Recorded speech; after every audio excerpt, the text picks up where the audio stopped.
എല്ലാവർക്കും ഇന്നത്തെ വീഡിയോയിലേക്ക് സ്വാഗതം. ഇന്നത്തെ വീഡിയോയിലൂടെ നമ്മൾ പഠിക്കാൻ പോകുന്നത് ഒരു കാര്യം, അതായത് നമ്മൾ ചെയ്യുന്ന ഒരു കാര്യം അത് നമ്മൾ ചെയ്യും, അല്ലെങ്കിൽ അതിപ്പോൾ ചെയ്തുകൊണ്ടിരിക്കുന്നു, അല്ലെങ്കിൽ അത് ചെയ്തു കഴിഞ്ഞു. അതായത് 3 ടെൻസ്. നമുക്കറിയാവുന്ന ടെൻസിന്റെ ടൈപ്സ് ഏതൊക്കെയാണ്? Present tense, past tense, future tense. അല്ലെ, ഇപ്പൊ ഒരു കാര്യം നടന്നുകൊണ്ടിരിക്കുന്നു, അത് പ്രസന്റിലെ അല്ലെ പ്രസന്റ് ടെൻസ് ആണത്.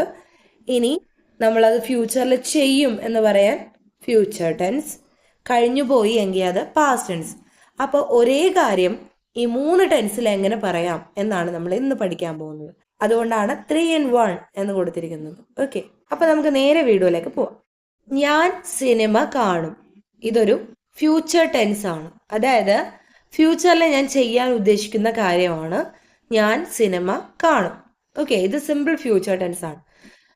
അപ്പോൾ അതെങ്ങനെ ഹിന്ദിയിൽ എഴുതാൻ നമുക്ക് നോക്കാം. ഞാൻ എന്നുള്ളതിന് മേം, നിങ്ങൾക്ക് എല്ലാവർക്കും അറിയാവുന്നതാണിത് അല്ലെ. ഞാൻ മേം. സിനിമ, അതിന് സിനേമ. സിനിമ, സിനേമ. ഞാൻ സിനിമ കാണും അല്ലെ. ഇവിടെ വെർബ് എന്ന് പറയുന്നത് കാണുക ആണ് അല്ലെ, ദേഖന. ഓക്കെ, കാണുക അതിന്റെ ഹിന്ദി ശബ്ദമാണ് ദേഖന. ഇനി കാണും എന്നുള്ളതിന് നമ്മൾ നേരത്തെ ഒരു വീഡിയോയിൽ ഫ്യൂച്ചർ ടെൻസിന്റെ ഒരു വീഡിയോ നമ്മൾ ഇതിനു മുമ്പ് ചെയ്തിട്ടുണ്ട്. അതിൽ പറഞ്ഞായിരുന്നു മേമിന്റെ കൂടെയാണ് ഫ്യൂച്ചറിൽ പറയണ്ടെങ്കിൽ എൻ്റെ കൂടെ ഊങ്ക അല്ലെങ്കിൽ ഊങ്കി ചേർത്ത് കൊടുക്കും എന്ന് നമ്മൾ പറഞ്ഞായിരുന്നു. അപ്പൊ അതുപോലെ തന്നെയാണ് ഇവിടെ ദേഖന എന്നുള്ള ക്രിയയുടെ കൂടെ നമ്മൾ ഊങ്ക ചേർത്ത് കൊടുക്കുവാണ്. അപ്പോൾ ദേഖൂങ്ക. കാണുക എന്നുള്ള വെർബിനെ നമ്മൾ കാണും എന്നാക്കണമെങ്കിൽ എങ്ങനെയാണ് ഹിന്ദിയിൽ പറയേണ്ടത്? ദേഖൂങ്ക അല്ലെങ്കിൽ ദേഖൂങ്കി. ഇനി ഹം ആണെങ്കിൽ ദേഖേങ്കെ, അങ്ങനെയൊക്കെ വരും. ഓക്കെ, അപ്പൊ മേ സിനിമ ദേഖൂങ്ക, ഞാൻ സിനിമ കാണും. അപ്പോൾ ഫ്യൂച്ചറിൽ നിങ്ങൾ പഠിച്ചു കഴിഞ്ഞു. ഞാൻ സിനിമ കാണും, മേ സിനിമ ദേഖൂങ്ക. ഇനി ആ നമ്മൾ കാണും എന്ന് പറഞ്ഞ കാര്യം ഇപ്പൊ നമ്മൾ ചെയ്യുവാണ്. ഓക്കെ, ചെയ്തുകൊണ്ടിരിക്കുവാണ്. അപ്പൊ അതെങ്ങനെ പറയാം? ഞാൻ സിനിമ കണ്ടുകൊണ്ടിരിക്കുകയാണ്. ഓക്കെ, ഞാൻ നേരത്തെ പറഞ്ഞായിരുന്നു ഞാൻ സിനിമ കാണുമെന്ന്. ഇപ്പോൾ ആ പറഞ്ഞ കാര്യം ഞാൻ ചെയ്യുവാണ്. ഞാൻ സിനിമ കണ്ടുകൊണ്ടിരിക്കുകയാണ്. ഇതെങ്ങനെ പറയാം? ഞാൻ എന്നുള്ള മേം, സിനിമ സിനേമ, കാണുക എന്നുള്ള ദേഖന. പക്ഷെ കണ്ടുകൊണ്ടിരിക്കുന്നു, പ്രസന്റിൽ അത് സംഭവിച്ചുകൊണ്ടിരിക്കുകയാണ് അല്ലെ. കണ്ടിന്യൂസ് ആയിട്ട് ഇപ്പോഴും നമ്മൾ ചെയ്യുന്ന കാര്യം തുടർന്നുകൊണ്ടിരിക്കുവാണ്. അപ്പൊ എങ്ങനെ പറയാം? ദേഖ് രഹാ ഹേ അല്ലെ, ദേഖ് രഹാ ഹേ, ദേഖ് രഹി ഹേ എന്നൊക്കെ നമ്മൾ പറയാറുണ്ട്. അപ്പൊ ഇവിടെ മേം ആയതുകൊണ്ട് ഹുംന്ന് തന്നെ വരണം അല്ലെ. അപ്പോ ഞാൻ മേം സിനിമ സിനേമ കണ്ടുകൊണ്ടിരിക്കുകയാണ്. ദേഖ് രഹാഹു, മേ സിനേമ ദേഖ് രഹാഹു, ഞാൻ സിനിമ കണ്ടുകൊണ്ടിരിക്കുകയാണ്. അപ്പൊ ഇത് പ്രസന്റ് ടെൻസ് ആണ്. ഇനി ഈ ചെയ്തുകൊണ്ടിരിക്കുന്ന കാര്യം ഫിനിഷ് ചെയ്തു, കഴിഞ്ഞു. അപ്പൊ അതിനെ നമുക്ക് എങ്ങനെ പറയാം? ഞാൻ സിനിമ കണ്ടു. ആ മൂവി അവിടെ ഫിനിഷ് ആയി കഴിയുമ്പോൾ നമ്മൾ പിന്നെ പറയുന്ന ഡയലോഗ് സിനിമ കണ്ടു എന്നാണ്. അപ്പൊ അതിനെ നമുക്ക് എങ്ങനെ ഹിന്ദി പറയാം? മേനെ സിനിമ ദേഖ.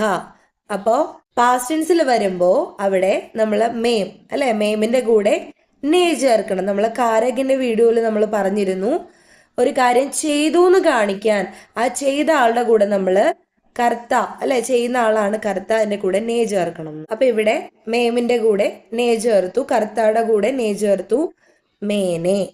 ഇനി സിനിമ സിനിമ തന്നെ.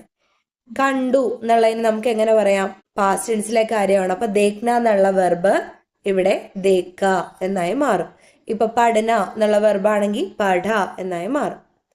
ക്ലിയർ അല്ലേ? അടുത്ത നോക്കാം. ഞാൻ പാട്ട് പാടും. ഞാൻ പാട്ട് പാടും, അതായത് ഫ്യൂച്ചറിൽ ഞാൻ ചെയ്യും എന്നാണ് പറയുന്നത്. അപ്പോൾ ഞാൻ എന്നുള്ളതിന് നിങ്ങൾക്കറിയാം മേം. പാട്ട് ഗാന അല്ലെ, ഗാന. ഇനി പാടുക എന്നുള്ളതിന് എന്താണ്? സെയിം തന്നെയാണ്, ഗാന. പക്ഷെ ആദ്യം പറഞ്ഞ പാട്ട് എന്നുള്ളത് ഒരു പേരാണ്, നൗൺ ആണ്. പക്ഷെ നെക്സ്റ്റ് പാടുക എന്നുള്ളത് വെർബാണ് അല്ലെ. ഗാന എന്ന് പറയുന്ന പാടുക എന്നർത്ഥം വരുന്ന വാക്ക് വെർബാണ്. അപ്പൊ വെർബിന് ചേഞ്ച് വരും, നൗണിന് ചേഞ്ച് വരില്ല. അപ്പോ ഇവിടെ വരുന്നത് സെക്കൻഡ് ഗാന എന്ന് പറയുന്ന വാക്കിനാണ് ചേഞ്ച് വരേണ്ടത്. ഞാൻ പാട്ട്, മേ ഗാന, പാടും. അപ്പൊ ഗാന എന്നുള്ള വെർബ് മാറി ഗാവൂങ്ക ഓക്കെ, ഗാവുങ്ക പാടും. ഗാന എന്നുള്ള വെർബിന്റെ കൂടെ നമ്മൾ ഊങ്ക ചേർത്ത് കൊടുത്തു, ഗാവുങ്ക. മേ ഗാന ഗാവുങ്ക, മേ ഗാന ഗാവുങ്കി. ഓക്കെ, ഞാൻ പാട്ട് പാടിക്കൊണ്ടിരിക്കുകയാണ്. അപ്പൊ ഞാൻ പാടും എന്ന് പറഞ്ഞ കാര്യം ഞാൻ ഇപ്പൊ ചെയ്തുകൊണ്ടിരിക്കുകയാണ്. അപ്പൊ എങ്ങനെ പറയാം? ഞാൻ പാട്ട് പാടിക്കൊണ്ടിരിക്കുകയാണ്. അപ്പോ ഞാൻ മേം പാട്ട് ഗാന പാടിക്കൊണ്ടിരിക്കുക അല്ലെ. നേരത്തെ നമ്മൾ എന്താ പറഞ്ഞത്? കണ്ടുകൊണ്ടിരിക്കുന്നു. അപ്പോ ദേഖ് രഹ അല്ലെ. അപ്പൊ ഇവിടെ പാടിക്കൊണ്ടിരിക്കുന്നു. അപ്പോ ഗാരഹ.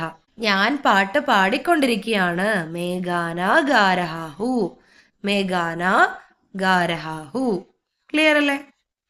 ഇനി പാസ്റ്റിലെ കാര്യം പറയുവാണ്. ഞാൻ പാടിക്കൊണ്ടിരിക്കുവായിരുന്നു അല്ലെ, ഇത്രയും നേരം പാടിക്കൊണ്ടിരിക്കുവായിരുന്നു, ഇപ്പൊ അത് കഴിഞ്ഞു, ഫിനിഷ് ചെയ്തു. അപ്പോൾ എങ്ങനെയാ പറയേണ്ടത്? ഞാൻ പാട്ട് പാടി എന്ന് പറയണം അല്ലെ. അപ്പോൾ ഗാന എന്നുള്ള വെർബിനെ നമുക്ക് പാസ്റ്റിലാക്കണം. അപ്പോൾ ഞാൻ മേ, ഇനി കഴിഞ്ഞു പോയ കാര്യമാകുമ്പോൾ കർത്ത എന്നുള്ള അല്ലെ, അതിനൊപ്പം നമ്മൾ നേ ചേർത്ത് കൊടുക്കണം. അപ്പൊ ഇവിടെ കർത്ത ആരാണ്? പാട്ട് പാടുന്ന ആരാണ്? ഞാനാണ്. അപ്പൊ മേം എന്നുള്ള വാക്കിന്റെ കൂടെ നമ്മൾ നേ ചേർത്ത് കൊടുക്കുന്നു. മേനെ പാട്ട് ഗാന പാടി ഗായ, മേനെ ഗാന ഗായ ഞാൻ പാട്ട് പാടി, മേനെ ഗാന ഗായ. ക്ലിയർ അല്ലേ? അടുത്തത് ഞാൻ ഹോംവർക്ക് ചെയ്യും. ഞാൻ ഹോംവർക്ക് ചെയ്യും, ഫ്യൂച്ചറിൽ ഞാൻ ചെയ്യും. അപ്പോ ഞാൻ മേം, ഹോംവർക്ക് എന്നുള്ളതിന് ഹിന്ദിയിൽ ഗൃഹകാര്യ, ഗൃഹകാര്യ. Okay, homework ഗൃഹകാര്യ.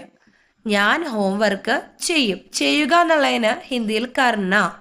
ഓക്കെ, കർണ. ഹോംവർക്ക് ചെയ്യുക, ഗൃഹകാര്യ കർണ.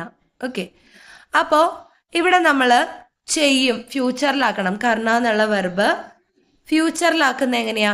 ഊങ്ക ചേർത്ത് കൊടുക്കും, അല്ലെങ്കിൽ ഊങ്കി ചേർത്ത് കൊടുക്കും. അപ്പൊ കർണ പ്ലസ് ഊങ്ക കരൂങ്ക, അല്ലെങ്കിൽ കരൂങ്കി അല്ലെ.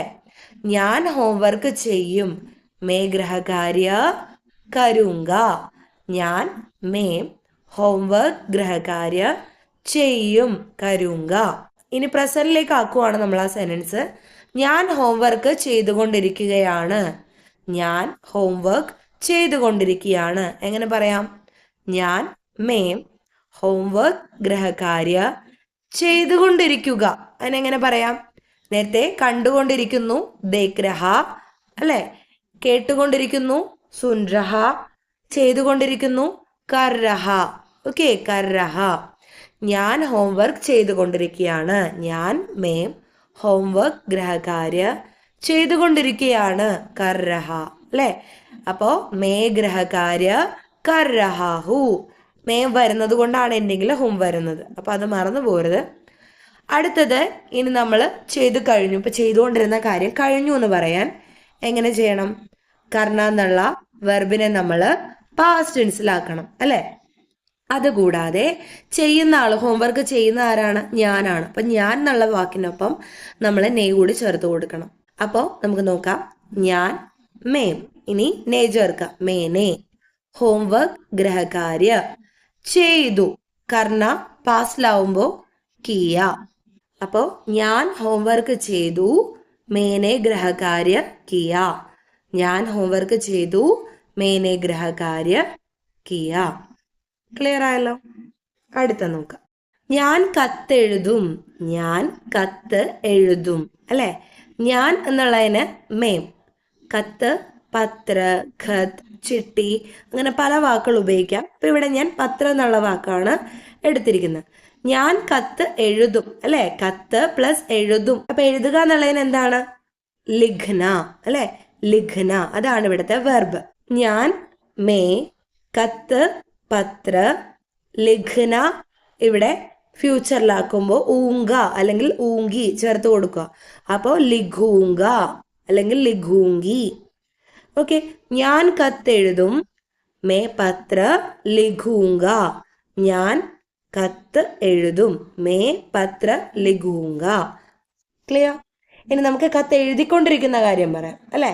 ഞാൻ കത്ത് എഴുതിക്കൊണ്ടിരിക്കുകയാണ്. ഞാൻ മേ കത്ത് പത്ര എഴുതിക്കൊണ്ടിരിക്കുക. നേരത്തെ പറഞ്ഞ പോലെ ദേഖ് രഹ, പഠ് രഹ, സുൻ രഹ, ലിഗ്രഹ അല്ലെ, ലിഗ്ന എന്നുള്ള വെർബ് ഇവിടെ ലിഗ്രഹ എന്നാവും. ഇനി സ്ത്രീലിംഗം ആണെങ്കിൽ നമുക്ക് മേ പത്ര ലിഗ്രഹിഹു എന്ന് നമുക്ക് ചേർക്കാം. ഞാൻ കത്തെഴുതിക്കൊണ്ടിരിക്കുകയാണ്. മേ പത്ര ലിഗ്രഹാഹു. ഇനി ഞാൻ കത്തെഴുതി എന്നെങ്ങനെ പറയാം? കത്ത് എഴുതി പാസ്റ്റിലാണ്. അപ്പോൾ ലിഖ്ന എന്നുള്ള വെർബിനെ നമ്മൾ പാസ്റ്റിലോട്ടാക്കണം. അപ്പോ എന്തായി? ലിഖ. ദേഖന, ദേഖ, പഠന, പഠ, ലിഖന, ലിഖ. ക്ലിയർ അല്ലേ? ഞാൻ കത്തെഴുതി. ഞാൻ എന്നുള്ള വാക്കിന്റെ കൂടെ കർത്തായുടെ കൂടെ നേ ചേർക്കണം. മേനെ. കത്ത് പത്ര, എഴുതി ലിഖ. ഞാൻ കത്തെഴുതി. മേനെ പത്ര ലിഖ. ഓക്കെ, അടുത്ത നോക്ക്. ഞാൻ പാഠം വായിക്കും. ഞാൻ പാഠം വായിക്കും. ഞാൻ എന്നുള്ളതിന് മേം, പാഠം എന്നുള്ളതിന് പാട്ട്. ഓക്കെ, ഞാൻ പാഠം വായിക്കും. വായിക്കുക എന്നുള്ളതിന്റെ ഹിന്ദി വാക്ക് എന്താ? പഠന. പഠന അല്ലെ? അപ്പൊ പഠന എന്നുള്ള ക്രിയ നമുക്ക് ചേഞ്ച് വരുത്തണം. എങ്ങനെയാക്കണം? ഊങ്ക ചേർക്കണം. പടൂങ്ക അല്ലെ? പടൂങ്ക അല്ലെങ്കിൽ പടൂങ്കി. ക്ലിയർ? ഞാൻ പാഠം വായിക്കും. മേ പാഠ് പടൂങ്ക. ക്ലിയർ? മേ പാഠ് പടൂങ്ക. ഞാൻ പാഠം വായിച്ചു കൊണ്ടിരിക്കുകയാണ്. പ്രസന്റിലേക്ക് വരുവാണ്. ഓക്കെ, ഞാൻ പാഠം വായിക്കുമെന്ന് ഒരു കുട്ടി പറയുവാണ്. ഇത്തിരി കഴിഞ്ഞ് അവനത് വായിക്കുവാണ്. വായിച്ചുകൊണ്ടിരിക്കുന്ന സമയത്ത് എങ്ങനെയാ പറയേണ്ടത്? ഞാൻ മേ പാഠം പാഠ് പഠ് രഹ. വായിച്ചുകൊണ്ടിരിക്കുന്നു. പഠ് രഹ അല്ലെ? അല്ലെങ്കിൽ പഠ് രഹി. മേ പാഠ് പഠ് രഹാഹു. ഞാൻ പാഠം വായിച്ചുകൊണ്ടിരിക്കുകയാണ്. ഇനി വായിച്ചുകൊണ്ടിരിക്കുക എന്നുള്ള ക്രിയ അവസാനിച്ചു. അപ്പൊ അത് കഴിഞ്ഞു. എങ്ങനെ പറയാം? വായിച്ചു. ഞാൻ പാഠം വായിച്ചു. നേരത്തെ നമ്മൾ ലിഖ്ന എന്നുള്ളത് പാസ്റ്റ് ടെൻസ് ആക്കിയപ്പോൾ ലിഖ, ദേഖന ദേഖ, പഠന പഠ. പഠനയുടെ പാസ്റ്റ് ടെൻസ് എന്താണ്? പഠ. ഞാൻ പാഠം വായിച്ചു. ഞാൻ അതിന്റെ കൂടെ നേ ചേർക്കാം. മേനെ പാഠ് പഠ. മേനെ പാഠ് പഠ. ഓക്കെ, അപ്പൊ ഇന്നത്തെ ഈ വീഡിയോയിലൂടെ നമ്മൾ പഠിച്ചത് ഒരു കാര്യം എങ്ങനെ 3 കാലത്തിലും പറയാം. ഭൂതകാലത്തിലും ഭാവി കാലത്തിലും വർത്തമാനകാലത്തിലും എങ്ങനെ നമുക്ക് ചെയ്യുന്ന കാര്യം പറയാമെന്നാണ് ഇന്ന് പഠിച്ചത്. അത് വളരെ നിങ്ങൾക്ക് മനസ്സിലാവുന്ന രീതിയിൽ വളരെ ഈസി ആയിട്ടാണ് കൊടുക്കാൻ ശ്രമിച്ചിട്ടുള്ളത്. അപ്പോൾ അത് നിങ്ങൾക്ക് മനസ്സിലായെങ്കിൽ, ഇഷ്ടമായെങ്കിൽ ലൈക്ക് ചെയ്യുക, ഷെയർ ചെയ്യുക, നിങ്ങളുടെ അഭിപ്രായങ്ങൾ കമൻസിലൂടെ അറിയിക്കുക. അപ്പോൾ നമുക്ക് അടുത്ത വീഡിയോയിൽ കാണാം.